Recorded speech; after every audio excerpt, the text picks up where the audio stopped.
உங்களை யாராவது காயப்படுத்தினாலோ, யாராவது அவமானப்படுத்தினாலோ, யாராவது உங்களை வெறுத்தாலோ கண்டிப்பாக இந்த பதிவு உங்களுக்கானது மட்டுமே. அதே போல பிறர் உங்களை வெறுக்கிறது ரொம்ப ரொம்ப நல்லது. நீங்கள் விருப்பப்பட்ட வாழ்க்கையை வாழணும் அப்படின்னா பிறர் வெறுக்கிறது மிகவும் நல்லது. எந்த மனுஷனையும் தயவு செய்து வெறுக்காதீங்க. நீங்கள் வெறுக்க ஆரம்பிக்க உங்களுடைய பாவங்கள் இன்னும் அதிகமாகுது. இந்த வெறுப்பு இதன்படி இந்த நிமிஷம் வரைக்கும் நீங்கள் வாழ்ந்தீங்கன்னா உங்கள் வாழ்க்கையில் எல்லா இடத்துலையும் தோல்விகளை மட்டுமே அனுபவிக்கிறவர்களாக நீங்கள் இருப்பீங்க. இது சரி அப்படின்னா இந்த பதிவை முழுவதும் கேளுங்க. சொல்லக்கூடிய விஷயத்தை கவனித்து நிதானமாக உங்கள் வாழ்க்கையில் செயல்படுத்தினா உங்கள் வாழ்க்கையில் இனி வறுமை இருக்காது, கடன் இருக்காது, நோய் இருக்காது, சகல தீமைகளும் உங்களை விட்டு விலகி நிற்கும். உங்களை பார்த்து அது பயப்படும். இது 100க்கு 100 சத்தியமான உண்மை. இதை நிச்சயமாக அன்பே சாய் குடும்பத்தில் இருக்கக்கூடிய உறவுகள் கேட்டு உங்கள் வாழ்க்கையில் நீங்கள் இன்னும் எவ்வளவு சாதிக்கணுமோ அத்தனையும் சாதிப்பதற்கு உண்டான என்னென்ன வழிகள் இருக்குதுன்றது தான் இந்த பதிவில் நாம் சொல்லியிருக்கோன்றதை மறக்காதீங்க.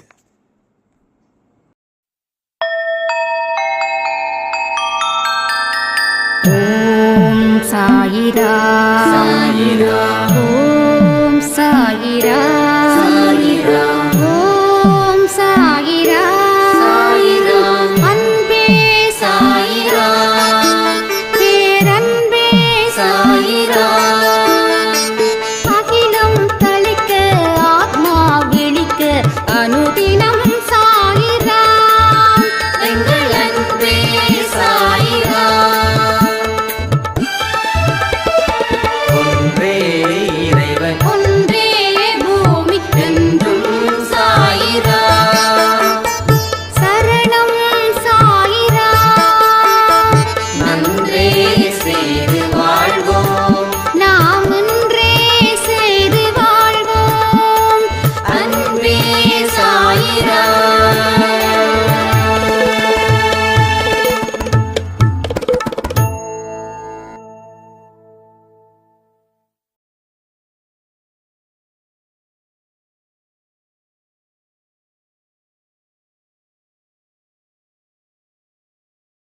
சாய்ராம்.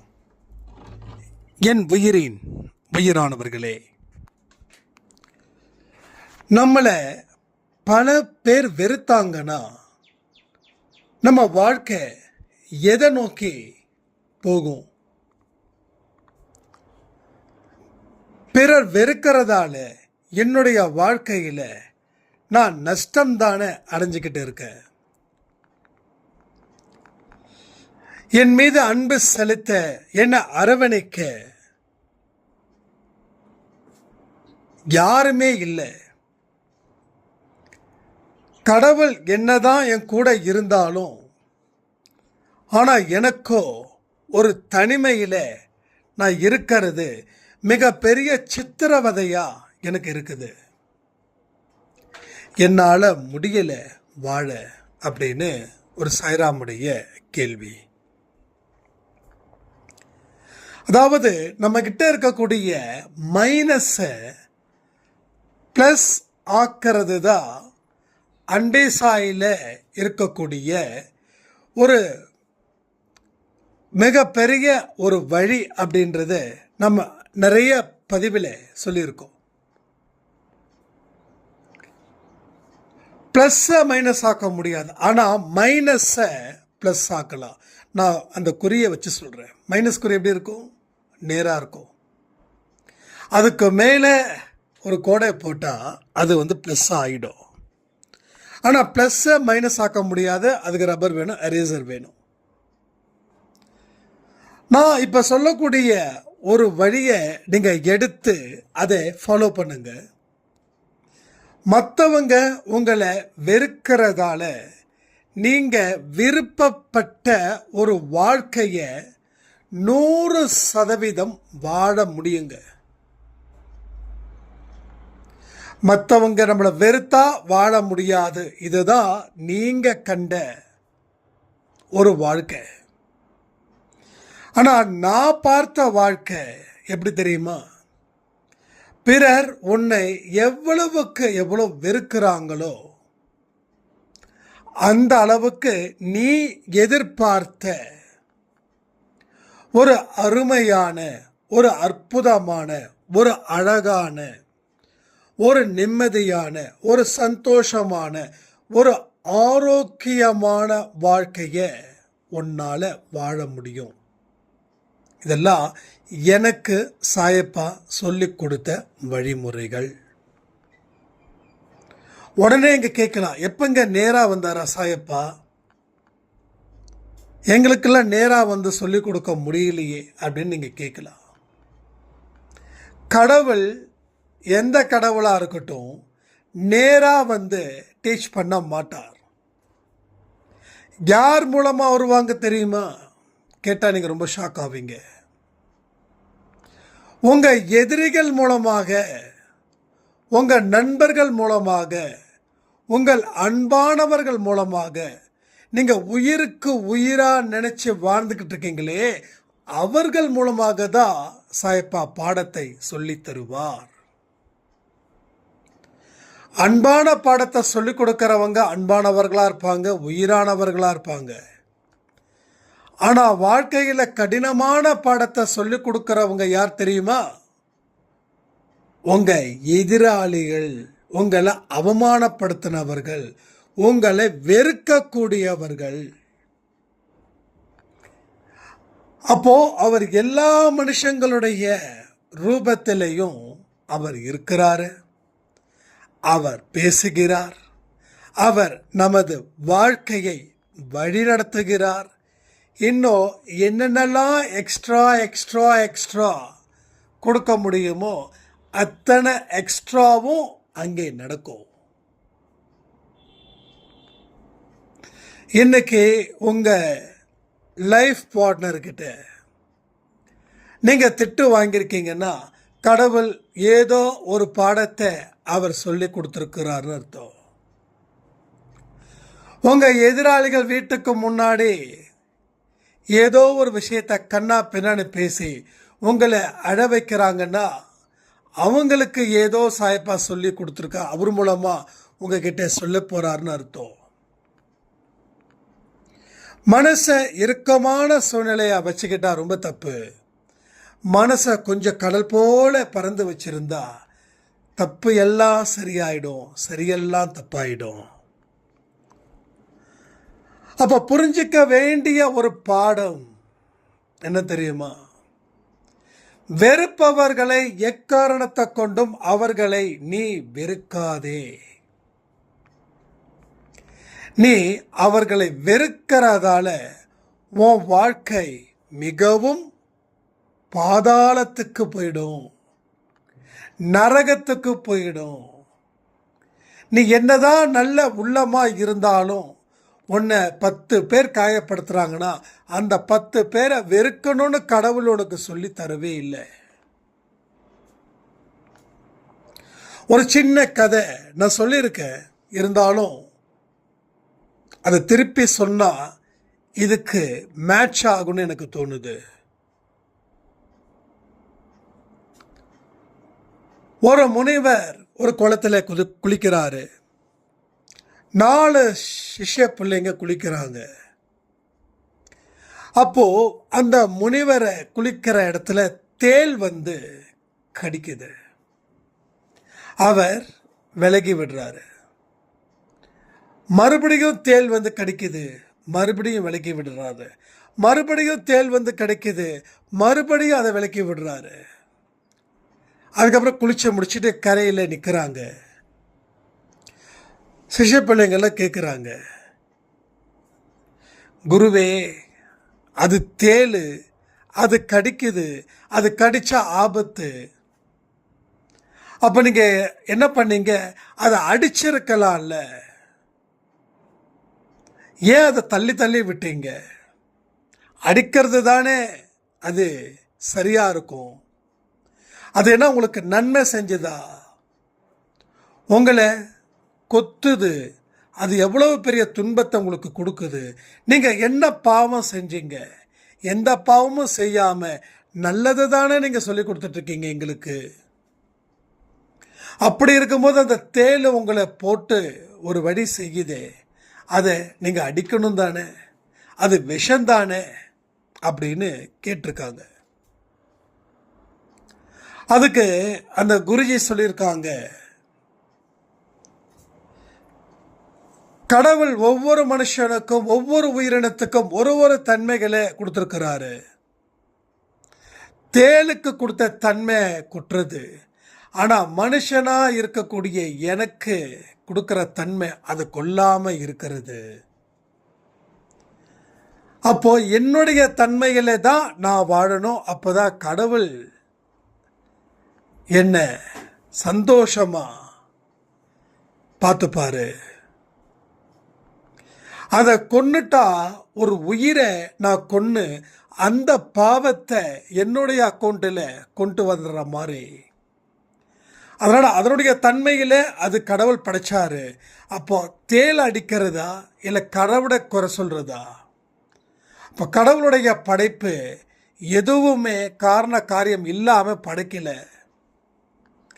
அது தேலாக இருக்கலாம், ஆனால் வரக்கூடிய ஜென்மத்தில் அது நம்மளை மாதிரி மனுஷனா, நம்ம மதிக்கக்கூடிய மனுஷனா கூட மறு ஜென்மத்தில் பிறக்கலாம். அதனால தான் அதை நான் கொல்லலை அப்படின்னாங்க.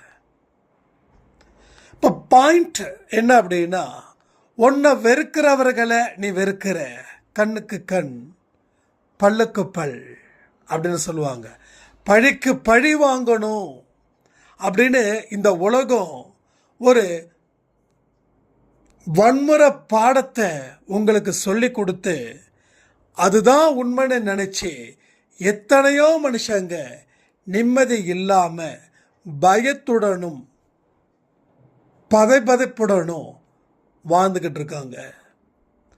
நாம் நினைக்கிறோம் பெரிய ரவுடிகள் எல்லாம் தைரியமானவங்க, தைரியசாலி அப்படின்னு. எவ்வளவு பெரிய ரவுடியாக இருந்தாலும் அந்த ரவுடியை சுற்றி 7-8 பேர் இருப்பாங்க. ஏன் தெரியுமா? இல்லைன்னா அந்த ரவுடியை இன்னொரு ரவுடி முடிச்சிடுவான் அப்படின்னு. அப்போது அந்த ரவுடி பயத்துடன் தான் தினம் எழுந்திருக்கிறான். காலையில் நம்ம உயிரோடு இருப்போமா இருக்க மாட்டோமான்னு ஒரு விதமான பயத்தில் ஒரு சின்ன சத்தம் கேட்டால் கூட அவன் ஷாக்காகி நிற்கிறான். என்றைக்குமே அவன் தன்னை பாதுகாத்துக்க அவன் 24 மணி நேரமும் விழிப்புடன் இருந்து அவன் தன்னை பாதுகாத்து கொள்ள வேண்டும். ஒரு சாதாரண மனுஷன் படுக்கிறான், தூங்குறான், சிரிக்கிறான். ஆனால் இந்த மாதிரியான மனுஷங்களால் இருக்க முடியாது. ஸோ அவனுக்குள்ளே இருக்கக்கூடிய ஒரு பயம், என்னோட உயிர் எப்போ வேணாலும் போயிடும், என்னோட உயிரை எடுக்க பல பேர் இருக்காங்கன்னு. ஏன் சொல்கிறேன்னா, பழிக்கு பழி வாங்கிட்டா உனக்கு நிம்மதி போச்சு, உனக்கு அமைதி போயிடுச்சு, உன்னுடைய சந்தோஷம் போயிடுச்சு. அப்போது நிம்மதி போயிடுச்சு, சந்தோஷம் போயிடுச்சு, அமைதி போயிடுச்சுன்னா உனக்கு வருது ஒரு அழுத்தம்.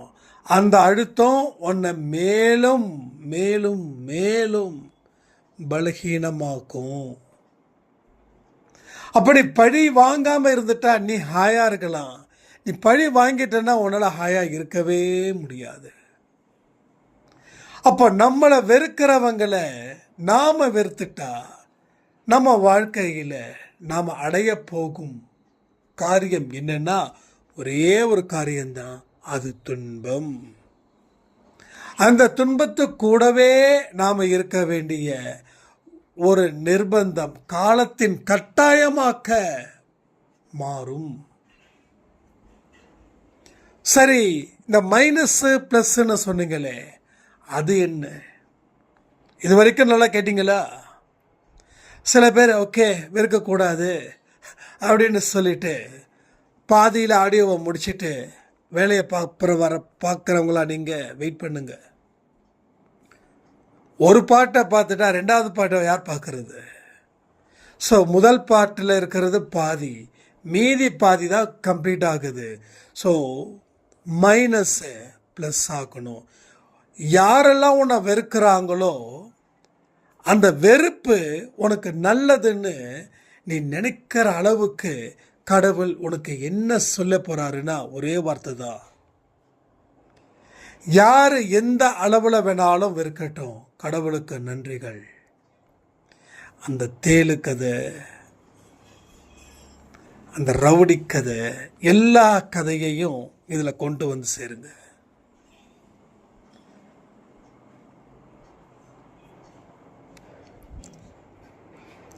ஸோ புத்தர் தெருவில் நடந்து போகிறாரு. அப்போ 3-4 பேர் வந்து அவரை கண்ணாபின்னான்னு திட்டுறாங்க. குடும்பத்தை விட்டுட்டு போறியே, அதை பண்ணிறியே, இதை பண்ணுறியே, எல்லாரையும் சாமியார் ஆக்குறியே, நீ எல்லாம் அவரா இவரா அவனா இவனான்னு சொல்லி ஒருமையில் பேச பேச பேச பேச புத்தருக்கு கோபம் வந்ததோ இல்லையோ, அவருடைய சிஷ்ய பிள்ளைங்களுக்கு கோபம் உச்சத்தில் போயிடுச்சு. அவங்களையே கோவப்படுற அளவுக்கு அந்த வழிப்போக்கன்கள் 4-5 பேர் சொல்லிட்டு போயிட்டாங்க. புத்தரோட முகமோ அப்படியே அழகு போல் இருக்குது. அதாவது நம்மளை யாராவது பாராட்டிட்டாங்கன்னா நம்ம முகம் செவந்து போகும் இல்லையா? நம்ம எப்படிப்பட்ட குழம்பு வச்சுருக்கீங்க, சூப்பர், அவ்வளோ நல்லா இருக்குது அப்படின்னு சொன்னால் உங்கள் முகம் எப்படி இருக்கும்? அதே போல் எப்படிங்க சாரை நீங்கள் ஹேண்டில் பண்ணுறீங்க, அவ்வளோ நல்ல டெக்னிக்கலாக நீங்கள் ஹேண்டில் பண்ணுறீங்க, சூப்பருங்க அப்படின்னா எப்படி இருக்கும்? ஸோ அந்த மாதிரி முகம் புத்தருக்கு செவந்து போயிடுச்சு. அப்போ சிஷ்யர்கள் சொல்கிறாங்க, சாமி அவங்க வந்து உங்களை பார்த்து வணங்கலை,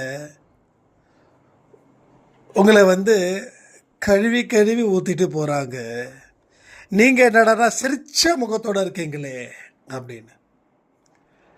அதுக்கு புத்தர் சொன்னாரா ஒன்றே ஒன்று, இப்போ அவர் எங்கிட்ட ஒரு பொருளை கொடுக்குறாருன்னா அந்த பொருள் எனக்கு சொந்தமா இல்லை அவருக்கு சொந்தமா அப்படின்னு கேட்டாங்களா?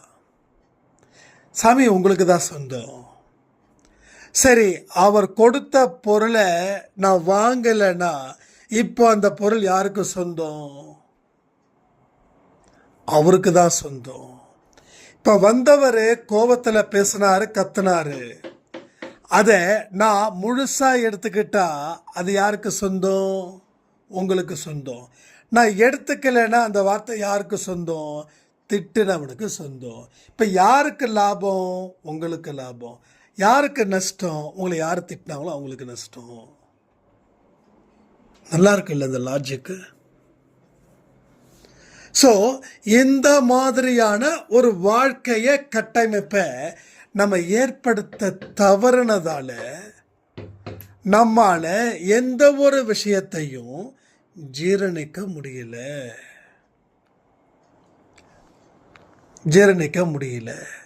ஒரு சாதாரணமான விஷயத்துக்கு கூட நம்ம ஓவரா ரெஸ்பான்ஸ் பண்ணுறோம், ஓவரா எமோஷனல் ஆகுறோம், ஓவரா படபடப்பாகிறோம். 5 நிமிஷமா 10 நிமிஷமா யாரையாவது பிடிச்சி கத்துன்னு கத்திட்டா நீங்கள் கிட்டத்தட்ட அந்த நாள் முழுக்க அதை நினச்சி கஷ்டப்படுறீங்களா இல்லையா? கமெண்ட் பண்ணுங்க. அப்போ உன்னை வெறுக்கிறவங்களை நீ வெறுக்காத. உன்னை வெறுக்கிறவங்க தான் உனக்கு தெய்வம். அவங்க எந்த வார்த்தைகளை சொன்னாலும் அதை நீ ஏற்றுக்கிட்டாதான் உனக்கு பிரச்சனை. நீங்கள் ஏற்றுக்கலைன்னா உன்னுடைய பாவத்தை அவன் வாங்கிக்கிறான், அவனுடைய புண்ணியத்தை அவன் உனக்கு கொடுக்கறான். பணத்தை கேட்டு வந்தவனை நான் அடித்தேன். அவன் பணம் எனக்கு ஒரு 50,000 கொடுத்துருந்தான். ஒரு கெட்ட வார்த்தை பேசுனான், நமக்கு சட்டுன்னு கோவம் வந்துடுச்சு, நான் அவனை அடித்தேன். அப்போ கேட்டான் ஒரு கேள்வி, பணம் கேட்டு வந்தவனை இப்படி அடிக்கிறீங்கன்னு. நான் அடிக்கலை, மரியாதையாக தான் பேச வச்சேன். ஆனால் எப்போ நீ என்னை கெட்ட வார்த்தை சொல்லி திட்டினையோ அன்னைக்கு நான் கை ஓங்கணும், தப்பு இல்லை போடா அப்படின்னு. நீ இங்கே தானே இருப்ப, 10 பேரோட வரணும், எத்தனை பேரோலாம் கூட்டுவா அப்படின்னு சொல்லி அந்த பேட்டை படத்தில் தலைவர் வந்து ஈச்சேர் போட்டு வெளியில் உட்காந்துருப்பா தெரியுங்களா? நம்ம ஈச்சேர் தான் இல்லை, நமக்கு பல்சர் இருந்தது, அதுக்கு மேலே உட்காந்துருந்தேன். 1 மணி நேரம் உட்காந்துருந்தேன், 2 மணி நேரம் உட்காந்துருந்தேன், வரல.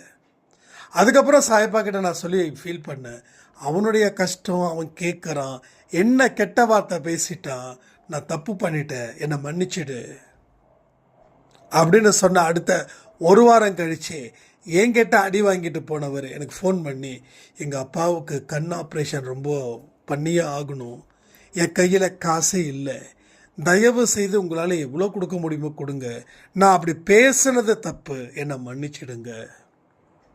சாயப்பா கிட்ட மன்னிப்பு கேட்ட உடனே அங்கே இருந்து எப்படி வருது பாருங்க. அதுக்கப்புறம் அவங்களோட காசை நம்ம ஒவ்வொரு வாரமும் ஒரு 5000 சொல்லி 40,000 8 வாரத்தில் நாம் முடித்தோம். இப்போ வரைக்கும் நல்ல ரிலேஷன்ஷிப்பில் தான் அவங்க இருக்கிறாங்க. ஸோ உன்னை வெறுக்கிறவனை நீ வெறுக்கிறதால நீ நிம்மதி இல்லாமல் இருப்ப. ஆனால் உன்னை வெறுக்கிறவனை நீ எந்த காரணத்தை கொண்டோ தண்டிக்கணும்னு நினச்சா கடைசி வரைக்கும் வாழ்க்கையில் முன்னேறவே முடியாது.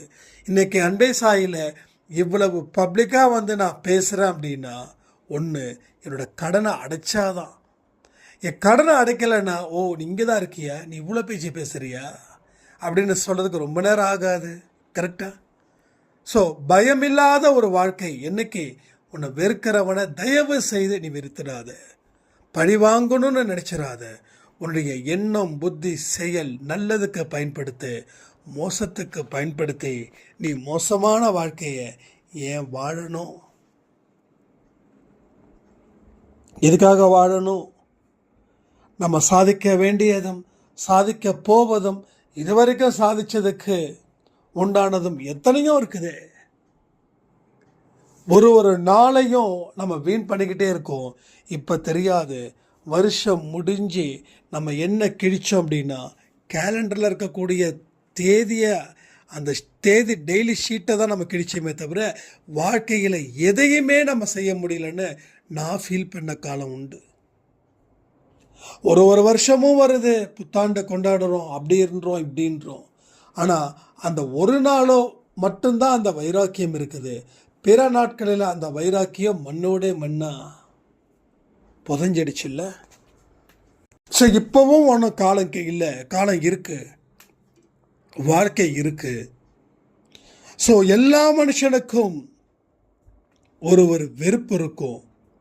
அது ஒரு மனுஷன் மூலமாக தான் அந்த வெறுப்பு இருக்குது. ஸோ கடவுள்கிட்ட செய்ய வேண்டிய பிரார்த்தனைகளை சரியான முறையில் அந்த பிரார்த்தனையை செய்யுங்க. முதல்ல வெறுப்பில்லாத ஒரு வாழ்க்கை, வெறுப்பில்லாத ஒரு உலகத்தை நீங்கள் கொடுங்க. ஸோ திரும்பவும் சொல்கிறேன், சரி சமமான மனநிலையில் இருந்தால் மட்டுமே கடவுள் உங்களுக்கு அள்ளி கொடுப்பார். பிடிச்சவங்க எனக்கு பிடிக்காதவங்கன்னு சொல்லிட்டு பிடிச்சவங்க 1000 தப்பு பண்ணாலும் 1,00,000 தப்பு பண்ணாலும் அது தர்மம்னு நினைக்கக்கூடிய மனுஷனா நாம் இருக்கக்கூடாது. அப்போ பிடிக்காதவன் தப்பு பண்ண மாட்டானான்னு சொல்லி கண்ணில் விளக்கெண்ணெயை ஊற்றிக்கிட்டு கண்காணிக்கவும் கூடாது. அது எல்லாமே செய்யக்கூடியது கடவுளுடைய தொடர்பில் இல்லாத மனிதர்கள். அவங்க சொல்வாங்க, அவங்க செய்வாங்க, ஆனால் நாம் செய்யக்கூடாது.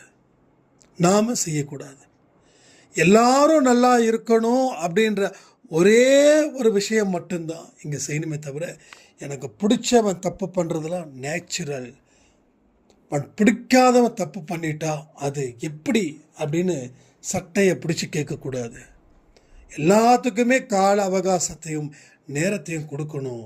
நாம் எந்த தப்பும் நடக்கக்கூடாதுன்றதை நாமளும் புரிஞ்சுக்கணும். இப்போ பாருங்கள், சூலூரில் இருக்கக்கூடிய அந்த குழந்தையோட மரணம் எவ்வளவு பெரிய ஒரு பாரத்தை ஏற்படுத்தி இருக்குது. அந்த குழந்தையை எப்படி அவன் சதைச்சிருக்கான்னு பாருங்கள். ஸோ எல்லா வீட்டுக்கும் கவர்மெண்ட் வந்து சப்போர்ட் பண்ணாது, பாதுகாப்பு கொடுக்க முடியாது. ஸோ பெற்றோர்கள் நிச்சயமாக தன்னுடைய குழந்தைங்களுக்கு பாதுகாப்பை உறுதி செய்ய வேண்டிய கடமை பெற்றோர்களுக்கு இருக்குது. பெற்றோர்களுக்கு நம்ம அன்னைக்கும் அதே தான் சொல்கிறோம், இன்றைக்கும் இதை தான் சொல்கிறோம். எங்கள் வீட்டில் பெண் பிள்ளை இருக்குதுன்னா உடனே 24 மணி நேரமும் ஒரு போலீஸ்காரரை போட்டுற முடியுமா சொல்லுங்கள்?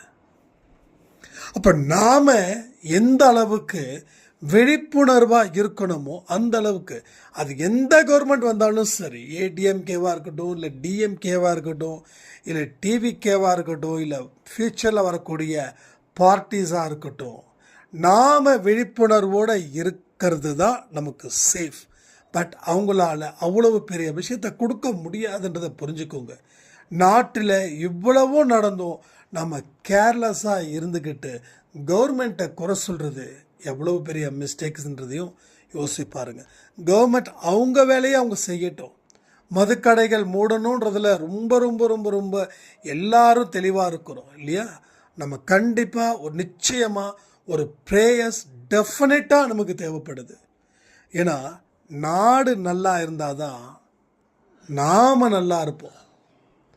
நாட்டில் இருக்கக்கூடிய குடிமகன்கள் உண்மையான குடிமகன்களாக இருக்கணும். அந்த குடிமகன்களாக இருந்துடக்கூடாது. இருந்துட்டா அது அவனுக்கும் பிரச்சனை, அவன் குடும்பத்துக்கும் பிரச்சனை, அவன் சுற்றி இருக்கிறவனுக்கும் பிரச்சனை. ஸோ எல்லாத்தையும் நம்ம அன்பை சாயால் செய்ய முடியுமா அப்படின்னு ஒரு கேள்வி கேட்டால், எஸ், நீங்கள் இருக்கிற பக்கம் ஒரு விழிப்புணர்வை கொடுக்கலாம், நான் இருக்கிற பக்கம் ஒரு விழிப்புணர்வை கொடுக்கலாம்.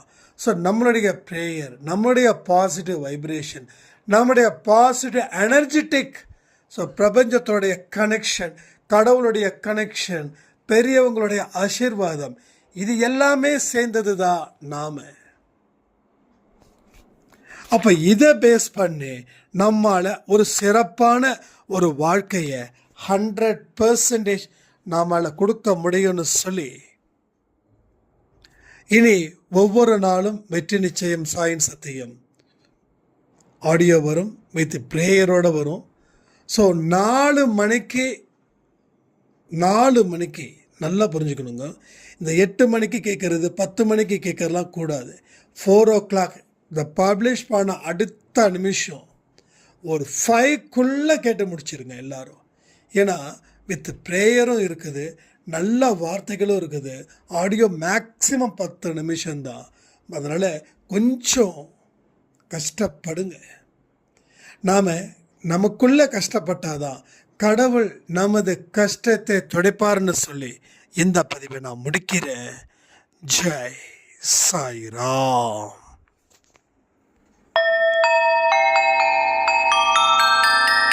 ஓம் சாயிராம்.